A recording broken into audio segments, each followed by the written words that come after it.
بسم اللہ الرحمن الرحیم اعوذ باللہ من الشیطان الرجیم بسم اللہ الرحمن الرحیم وَإِنَّكَ لَعَلَى خُلُقٍ عَظِيمٍ فَسَتُبْصِرُ وَيُبْصِرُونَ بِأَيِّكُمُ الْمَفْتُونُ۔ عزیز طلباء، آج کے سبق میں ہم سورۃ القلم آیت نمبر 4 تا 10 پڑھیں گے۔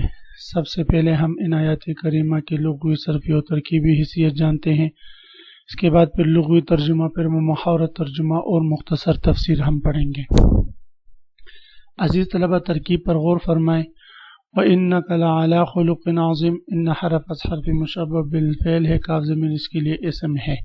علی خلق یہ ظرف مستقر اس کے لیے خبر ہے، لام برائے تاکید ہے۔ خلق موصوف، عظیم اس کے لیے صفت ہے۔ فَسَتُبْصِرُ وَيُبْصِرُونَ، فصحیہ تبصر فعل فاعل، وَيُبْصِرُونَ جملہ کا عطف ہے ستبصر پر۔ بیکم یہ ظرف مستقر خبر مقدم ہے، اور المفتون یہ مبتدا مؤخر ہے۔ ان ربک هو اعلم، ربک ان کے لیے اسم ہے، هو اعلم هو مبتدا، عالم اس کے لیے خبر ہے، مبتدا خبر مل کر یہ جملہ خبر واقع ہے ان کے لیے۔ بمن ضل عن سبیلہ، بحرف جر من موصول، اور ضل عن سبیلہ جملہ صلہ موصول، صلہ میں مجرور متعلق بعالم و فعل کے ہیں۔ هو اعلم بالمہتدین، هو مبتدا، عالم اس کے لیے خبر، بالمہتدین متعلق بعالموں کے ہیں۔ فلا تطع المکذبین، لا ناہیہ جازمہ، تطع فعل فاعل، المکذبین مفعول به۔ ودوا یہ فعل فاعل ہے، لو تدہنوا فیدہنون، لو شرطیہ، تدہنوا یہ جملہ شرط ہے، فیدہنون یہ جملہ جزا واقع ہے۔ وَإِنَّكَ لَعَلَى خُلُقٍ عَظِيمٍ، لغوی ترجمہ اور ساتھ ساتھ لغوی صرفی تحقیق۔ وَإِنَّكَ اور بے شک آپ، لَعَلَى خُلُقٍ عَظِيمٍ البتہ اخلاق کے بلند مرتبے پر ہیں۔ خلق یہ مفرد ہے، اس کی جمع اخلاق آتی ہے۔ طبیعت، مزاج کو کہتے، اخلاق کو کہتے ہیں۔ خلق عظیم، آپ اخلاق کے اعلیٰ مرتبے پر ہیں۔ فَسَتُبْصِرُ وَيُبْصِرُونَ، عن قریب تم بھی دیکھ لو گے، وَيُبْصِرُونَ اور وہ بھی دیکھیں گے۔ ابصر یبصر، ابصار کا معنی آتا ہے دیکھنا، تو عن قریب تم بھی دیکھو گے اور وہ بھی دیکھیں گے۔ بِأَيِّكُمُ الْمَفْتُونُ، کہ کون تم میں مجنون ہے۔ مفتون، فتن یفتن، فتنن کا معنی آتا ہے کسی کو گمراہ کرنا۔ مفتون جس کو گمراہ کیا گیا ہو، جو مجنون ہو چکا ہو، جس کی عقل پر پردہ آ گیا ہو کہ تم میں سے کون مفتون ہے، مجنون ہے۔ ان ربک هو اعلم، بے شک رب تمہارا رب، ہوا عالم وہ خوب جانتا ہے یا وہ زیادہ جانتا ہے، بمن ضل اس کو جو بھٹک گیا، عن سبیلہ اس کے راستے سے، وہو عالم بالمہتدین اور وہ رب زیادہ جانتا ہے اس کو مہتدین جو ہدایت پانے والا ہے۔ فلا تطع المکذبین، پس آپ اطاعت نہ کیجیے جھٹلانے والوں کی۔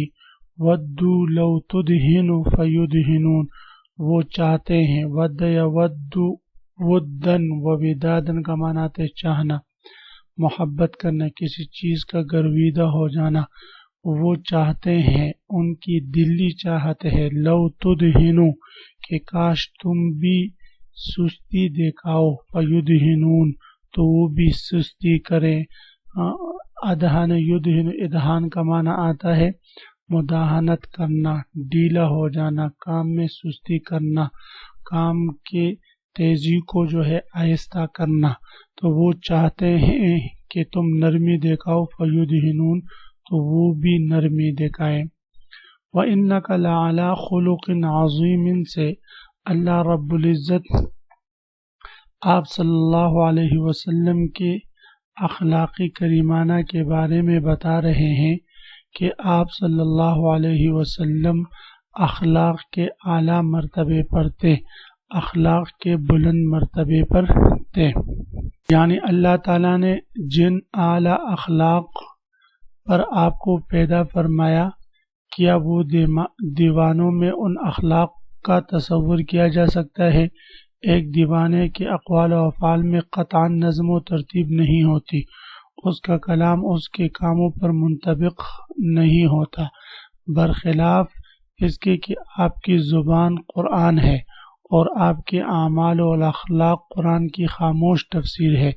قرآن جس نیکی، جس خوبی اور بلائی کی طرف دعوت دیتا ہے وہ آپ میں فطرتاً موجود ہے، اور جس بدی اور جس گناہ سے روکتا ہے آپ طبعاً اس سے نفرت کرتے ہیں، اس سے آپ بیزار ہیں۔ پیدائشی طور پر اللہ رب العزت نے آپ کی ساخت اور تربیت ایسی کی ہے کہ آپ کی کوئی حرکت اور کوئی چیز حد تناسب اور حد اعتدال سے 1 انچ ادھر ادھر نہیں ہے، یعنی آپ اخلاق کے اعلیٰ مرتبے پر ہیں۔ حضرت انس رضی اللہ تعالی عنہ فرماتے ہیں کہ میں نے آپ صلی اللہ علیہ وسلم کی 10 سال خدمت کی، کبھی ایسا نہیں ہوا کہ آپ صلی اللہ علیہ وسلم نے کسی کام کے ہونے یا نہ ہونے کی وجہ سے مجھے ڈانٹا ہو یا مجھے ذرا برابر کچھ غصہ کیا ہو۔ حضرت عبداللہ ابن عباس رضی اللہ تعالی عنہ فرماتے ہیں کہ خلق عظیم سے مراد دین عظیم ہے، کہ اللہ کے نزدیک اس دین اسلام سے زیادہ کوئی محبوب ترین دین نہیں ہے۔ حضرت عائشہ رضی اللہ تعالی عنہا نے فرمایا کہ آپ کا خلق خود قرآن ہی ہے، یعنی قرآن کریم جن اعلیٰ اعمال و اخلاق کی تعلیم دیتا ہے، آپ ان سب کا عملی نمونہ ہے۔ حضرت علی رضی اللہ تعالی عنہ فرماتے ہیں کہ خلق عظیم سے مراد آداب القرآن ہے، یعنی وہ آداب جو قرآن نے سکھائے ہیں تو وہ آداب مراد ہے۔ غرض جو بھی ہو ان سب کا حاصل یہ ہے کہ آپ صلی اللہ علیہ وسلم ان تمام اخلاق کریمانہ کے اعلیٰ مرتبے پر فائز تھے۔ حضرت عائشہ رضی اللہ تعالی عنہ سے ایک روایت وہ فرماتی ہے کہ رسول اللہ صلی اللہ علیہ وسلم نے فرمایا کہ مسلمان اپنے حسن خلق کی بدولت اس شخص کا درجہ حاصل کر لیتا ہے جو ہمیشہ رات کو عبادت میں جاگتا ہے اور دن بھر روزہ رکھتا ہے۔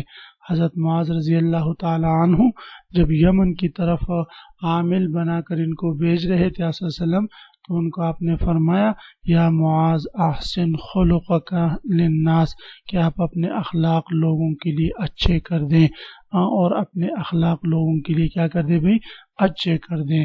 تو اس لیے جب آپ صلی اللہ علیہ وسلم اخلاق کے اعلیٰ مرتبے پر تھے، جیسے کہ خود آپ صلی اللہ علیہ وسلم ارشاد فرماتے ہیں بعثت لأتمم مکارم الاخلاق، مجھے اس لیے بھیجا گیا ہے کہ میں اعلیٰ اخلاق کی تعمیل کروں۔ تو ہمیں بھی چاہیے کہ ہم آپ صلی اللہ علیہ وسلم کے اخلاق کے مطابق زندگی گزاریں، اور آپ صلی اللہ علیہ وسلم کے اخلاق کو سیکھیں اور اس کے مطابق ہم زندگی گزاریں۔ تو فرماتے وَإِنَّكَ لَعَلَىٰ خُلُقٍ عَظِيمٍ، یقیناً آپ اخلاق کے اعلیٰ مرتبے پر ہیں۔ فَسَتُبْصِرُ وَيُبْصِرُونَ، سو اب تو بھی دیکھ لے گا اور وہ بھی دیکھ لیں گے۔ بِأَيِّكُمُ الْمَفْتُونُ، یعنی مفتون اس جگہ جو ہے مجنون کے معنی میں ہے۔ پچھلی آیات میں ذکر ہوا تھا کہ نعوذ باللہ انہوں نے آپ صلی اللہ علیہ وسلم کو مجنون کہا، یہ طعنہ دیا، اور آپ صلی اللہ علیہ وسلم نے جب ان کے بتوں کے خلاف اور ان کے تمام رسوم اور بدعات کے خلاف ایک دین پیش کیا تو انہوں نے نعوذ باللہ آپ کو اکیلے سمجھ کر مجنون کہا۔ تو اللہ رب العزت جواب دے رہے ہیں فَسَتُبْصِرُ وَيُبْصِرُونَ، سو اب تو بھی دیکھ لے گا اور وہ بھی دیکھ لیں گے۔ بِأَيِّكُمُ الْمَفْتُونُ، کہ کون ہے جو تم میں راستے سے بھٹک رہا ہے، کون ہے تم میں مجنون، یعنی حقیقت ان پر اشکارا ہو جائے گی۔ چنانچہ وقت گزرتے گزرتے جب آپ صلی اللہ علیہ وسلم کا دین سب پر غالب ہوا اور سب جو ہے آپ صلی اللہ علیہ وسلم کی دین میں دڑا در داخل ہونے لگے، جماعتیں در جماعتیں آ کر اسلام قبول کرنے لگی، تب ان پر اپنے حقیقت جو ہے وہ واضح ہوگی۔ دل میں وہ پہلے ہی کہہ چکے تھے کہ مجنون ہم ہیں، لیکن اب عملی طور پر ظاہری طور پر بھی انہوں نے مشاہدہ کر لیا۔ ان ربک هو اعلم بمن ضل عن سبیلہ، بے شک تیرا رب وہی خوب جانے اس کو جو بہکا اس کے راستے سے، وہو عالم بالمہتدین، اور وہی رب خوب جانتا ہے راہ پانے والوں کو۔ اللہ رب العزت ہی خوب جانتے ہیں جو اللہ کے راستے سے بھٹک جاتا ہے، اور اللہ ہی خوب جانتے ہیں اس کو بھی جو اللہ کے راستے پر قائم و دائم ہے، جو ہدایت پانے والا ہے۔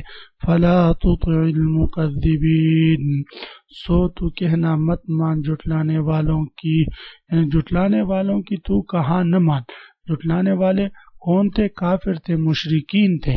وَدُّوا لَوْ تُدْهِنُ فَيُدْهِنُونَ میں آگے آ رہا ہے کہ کفار نے آ کر آپ صلی اللہ علیہ وسلم کے سامنے یہ جو ہے ایک وہ آئیڈیا پیش کیا اور یہ کہا کہ آپ ہمارے بت پرستی سے لوگوں کو مت روکیں، ہمارے جو کفر اور شرک ہیں، بدعات ہے، اس کے خلاف باتیں نہ کریں، ہمارے بتوں کو برا بلا نہ کہیں، ہم بھی جو ہے خاموش ہو جائیں گے اور آپ کی مخالفت نہیں کریں گے۔ اللہ رب العزت ارشاد فرماتے ہیں فلا تطع المکذبین، آپ جو ہے جھٹلانے والوں کی اطاعت نہ کیجیے، جو آپ کے دین کو جھٹلا رہے ہیں ان کی اطاعت، ان کی بات بالکل نہ مانیے۔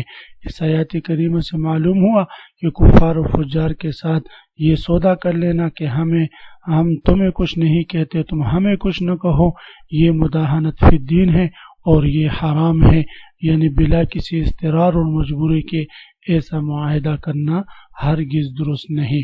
وَدُّوا لَوْ تُدْهِنُ فَيُدْهِنُونَ، وہ چاہتے ہیں کہ کسی طرح آپ نرم ہو جائے، فَيُدْهِنُونَ تو وہ بھی ڈھیلے ہو جائے، یعنی وہ آپ کی نرمی سے جو ہے خود ڈھیلا ہونا چاہتے ہیں اور خود جو ہے نرمی دکھانا چاہتے ہیں۔ آپ اس طرح ہرگز نہ کیجیے، ان کی یہ مطالبہ بالکل نہ مانیے اور ان کی اطاعت نہ کیجیے۔ عزیز طلبہ، اسی کے ساتھ آج کے سبق کے اختتام ہوا۔ آپ حضرات اس کو خوب غور سے سنیں سمجھیں۔ اللہ ہم سب کا حامی و ناصر ہو، آمین۔ وآخر دعوانا ان الحمد للہ رب العالمین۔